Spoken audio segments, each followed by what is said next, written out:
Você já precisou de algum advogado alguma vez na sua vida? Hoje, na palavra de Deus, iremos falar a respeito de um advogado que veio nos defender da principal causa que poderíamos vivenciar, pois ela trata da nossa eternidade. E esse advogado que é perfeito veio nos defender para que nós pudéssemos então gozar da eternidade ao lado do nosso Pai. Essa é a nossa exposição em 1 João e hoje falaremos sobre os versículos 1 e 2 do segundo capítulo. Fique conosco e vamos crescer na palavra de Deus.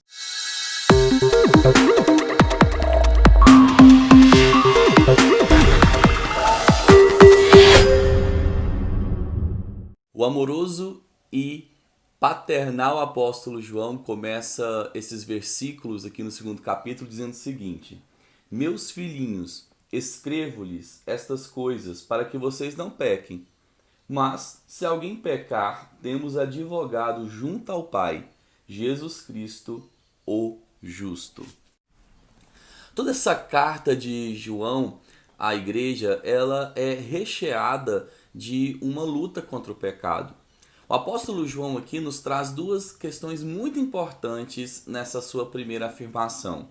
Ele diz que escrevo-lhes estas coisas para que vocês não pequem, mas se alguém pecar, ou seja, está falando aqui sobre uma negativa e algo positivo. É importante notar que na negativa ele diz: filhinhos, escrevo para que vocês não pequem. Isso significa que o apóstolo João se preocupava com o pecado do povo e trazia aqui para nós uma consciência de que o pecado era algo que feria o Senhor, que entristecia o Pai e que realmente trazia um distanciamento do homem para com o ser humano. Então toda a carta vai falar sobre o perigo e a dor que o pecado pode trazer. Ele estava aqui lutando contra as heresias de seu tempo e também despertando o povo para uma nova forma de viver, porque viver em pecado não condizia com aquilo que a palavra do Senhor nos traria como uma vida nova em Jesus Cristo. Mas quando nós olhamos para essas frases, nós temos aqui também um combate a duas perigosas formas de enxergar o pecado. A primeira delas é quando olhamos para o pecado como sendo uma licença para continuar pecando, uma vez que esse advogado vai nos defender todas as vezes que cairmos. E um segundo exagero seria nós nunca permitirmos que alguém peque, até porque ele falou: filhinhos, não pequem. Ou seja, nós temos aqui um extremo legalismo e uma extrema libertinagem. E o apóstolo João vai trazer, através dessa negativa e dessa afirmação positiva, um combate a esses dois grandes erros na forma como enxergamos ao pecado. Dessa forma ele diz: filhinhos, não pequem, ou seja, filhinhos, façam de tudo, vivam uma vida no Senhor, vivam uma vida de intimidade para vocês não serem surpreendidos em todos os pecados que estão aí à sua frente. É importante notar que somos pecadores, simultaneamente justos, simultaneamente pecadores, mas aqui o apóstolo João nos incentiva a lutar contra o pecado fielmente, nos incentiva a viver uma vida de santidade, de entrega a esse Pai, não para que merecêssemos algo, mas porque imerecidamente recebemos essa salvação, é que devolvemos como forma de gratidão e amor a esse Pai uma vida que vai agradá-lo, uma vida que vai exaltar seu caráter e vai mostrar quem ele é.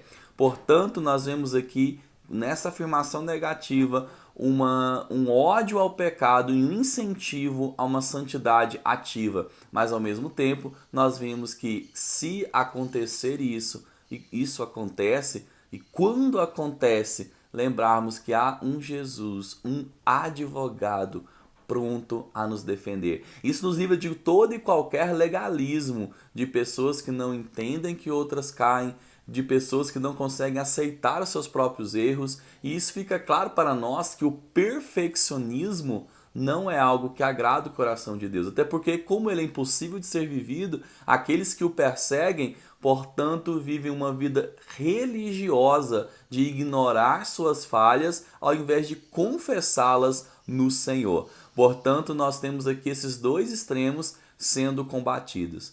É importante nós lembrarmos que existem dois tipos de perfeição. Existe uma perfeição que que nós adquirimos por estarmos unidos a Cristo, ou seja, quando Deus nos olha, quando o nosso Pai nos olha, Ele não nos vê, ele vê o sangue de Cristo sobre nós, Ele vê o seu Filho à nossa frente, isso é justificação. Então, em certo sentido, já estamos perfeitos por sermos unidos a Ele na morte pelo batismo e na ascensão dele quando vivemos a sua vida de santidade. Mas ao mesmo tempo, nós estamos num processo gradual, como ali o autor do Antigo Testamento, em Provérbios, diz que a luz do justo é como a aurora que vai brilhando cada dia mais e mais até ser dia perfeito. Desta forma, nós percebemos que há um processo gradual de santificação. Ela é uma realidade quando olhamos para Cristo e na nossa união com Ele, mas ela é uma realidade progressiva no momento em que percebemos que viveremos essa verdade ao longo do tempo. Então agora nós vamos analisar, tendo em vista essa perspectiva sobre o pecado, nem de incentivá-lo ou negá-lo. João agora apresenta esse advogado aqui nesse primeiro e segundo versículo. Então nós iremos ver a partir de agora a respeito do caráter incomparável desse advogado, na sua metodologia infalível e, por último, a sua perfeita eficácia, ou seja, todo aquele quanto Jesus defende realmente é absolvido. Jesus se dirige aqui aos cristãos da igreja como seus filhinhos. A palavra filhinhos aqui no original significa teknum, que pode ser traduzida como criancinha, ou seja, um carinho e uma autoridade que ele tem sobre essa igreja, como um pai que vai cuidar de seus filhos, os instruindo no caminho da verdade e no caminho da justiça. Então, ao se dirigir a esses filhinhos, a essa igreja com tanto carinho e amor e cuidado, João fala a respeito deles não pecarem. Filhinhos, não pequem. Ele quer dizer então que o pecado deve ser algo que vai acontecer mediante a uma falha que nós tentamos contê-la. Deve ser algo que nós somos vencidos e não algo que nós procuramos. Aqui o apóstolo João vai falar a respeito desse Jesus ser um advogado. A palavra advogado aqui é o mesmo que paráclitos no original, e paráclitos no original seria semelhante a um advogado de defesa, e alguém que está ao lado, alguém que testemunha a favor do réu, alguém que vem ali naquele tribunal e defende, mostrando, portanto, que ele pode ser absolvido. A palavra paráclito aparece outras 4 vezes também nos escritos de João para falar do Espírito Santo como consolador, como um ajudador, como esse advogado que está ao nosso lado dando testemunho de quem Jesus é para o nosso coração. Essa é uma das afirmações onde o paráclito é usado para definir o Espírito Santo.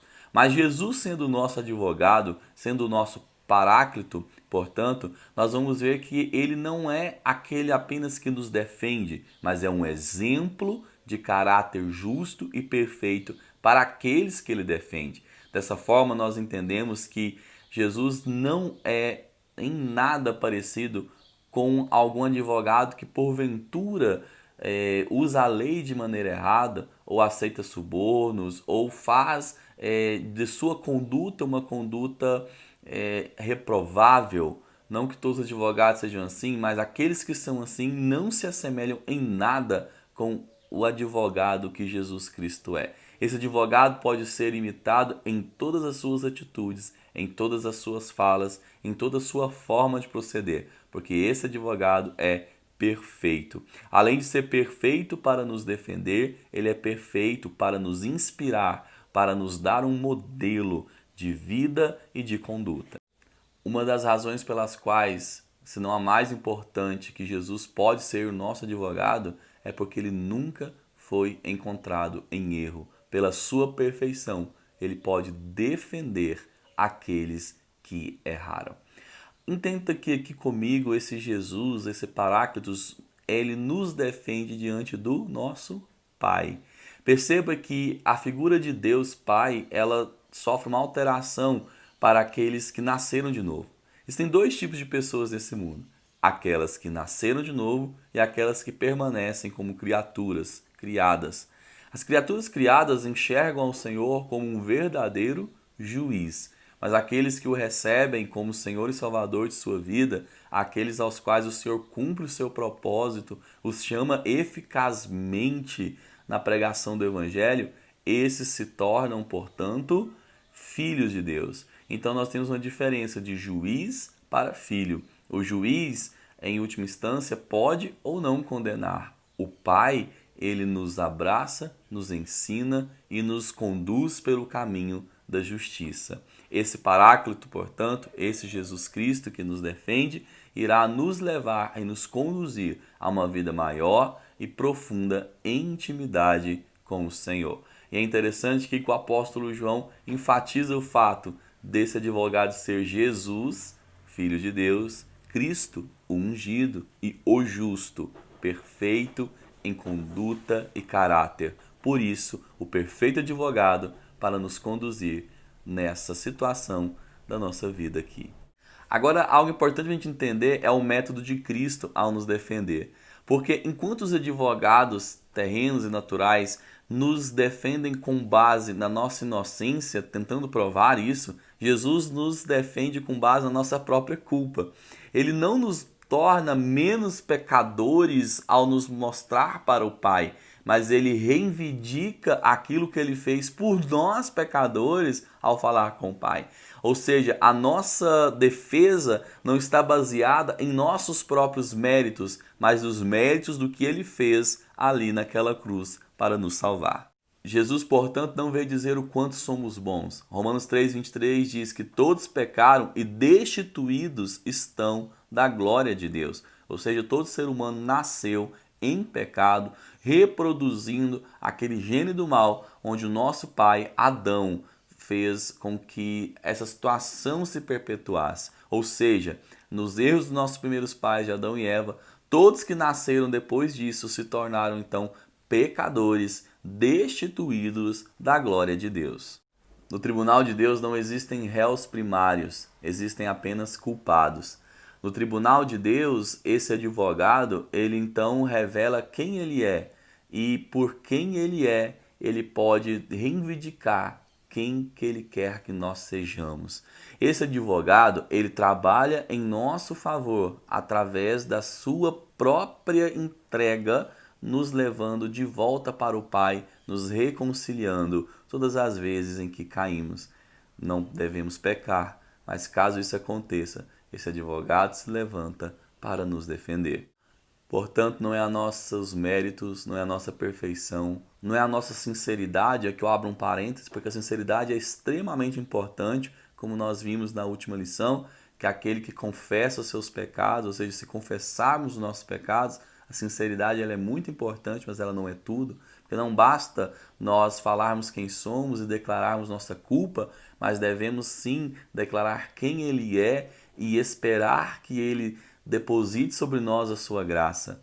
Essa graça nos fala também que Jesus não cobra os seus honorários, até porque essa graça para nós é de graça, apesar de ter custado tudo para o Pai. E é muito lindo isso, porque o próprio juiz é quem contrata o nosso advogado, e essa graça para ele custou preço de sangue. Nós nunca saberemos o peso dos nossos pecados ali naquela cruz, mas sabemos que o preço de sangue, o preço de vida, custou tudo para esse Pai no seu Filho unigênito. Muitas pessoas perguntam onde está Deus no meio de tanto pecado e de tanto mal? E a resposta está aqui, na ira de Deus. A ira de Deus é a resposta santa de Deus ao pecado e ao mal que o homem comete. Portanto, quando Deus ele responde a esse pecado com ira, e muitas pessoas perguntam, onde está Deus hoje? Ele está depositando gotas de ira sobre os pecados que nós vemos. Mas chegará o tempo que, como foi lá na arca, onde ele veio com água para afogar o pecado, ele virá com fogo. Aquele que entrou na arca foi salvo, aquele que está em Cristo será salvo. Por quê? porque o sangue de Cristo, o derramamento de sangue, não mais de animais como no Antigo Testamento, mas Jesus, o Cordeiro perfeito, derrama esse sangue, ou seja, ele faz propiciação, ele gera paz entre Deus e o homem. Isso é extremamente importante, isso é o mais importante desde a criação, porque o homem foi criado à imagem e semelhança de Deus para glorificar ele, ter relacionamento com ele, e quando Jesus vem e derrama seu sangue, ele resolve o grande problema que nos afasta de Deus, do propósito original, que é o pecado.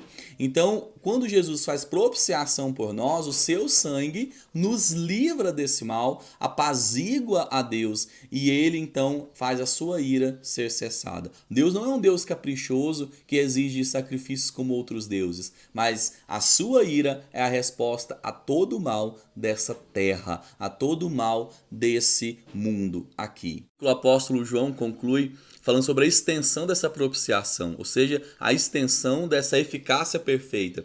E ele fala que Jesus foi propiciação não apenas pelos nossos pecados, mas pelo pecado do mundo inteiro. Nós precisamos analisar isso com cuidado, porque para nós não cairmos naquele erro dizendo que todos serão salvos. Sabemos que nem todos serão salvos. Mas quando ele fala aqui do mundo inteiro, é no sentido que todas as raças, tribos, línguas e nações haverão de congregar nesse povo de Deus. Há um propósito desde a eternidade. O Senhor, ele traz esse propósito e cumpre dando fé àqueles que irão compor o seu reino, ou seja, ele, por meio da pregação eficaz do evangelho, o Espírito Santo irá convencer todo quanto aquele que o receberá como Senhor e Salvador da sua vida. Esse chamado eficaz é irresistível e essas pessoas congregarão no reino de Deus. Então isso não é universalismo, não é que todos serão salvos, mas é porque do mundo inteiro, toda tribo, língua e nação haverá de ter o seu representante nesse povo de Deus. Inclusive, essa é uma dos sinais de que o Senhor voltará. A pregação a todo esse mundo em que ele deixou para que nós, como discípulos, evangelizássemos. Para concluir, eu quero dizer algo para você. Ou Jesus é o seu advogado aqui nessa terra, ou ele será o seu juiz no grande dia. Ele haverá de julgar todo esse mundo. Que Deus te abençoe e muito obrigado pela sua companhia.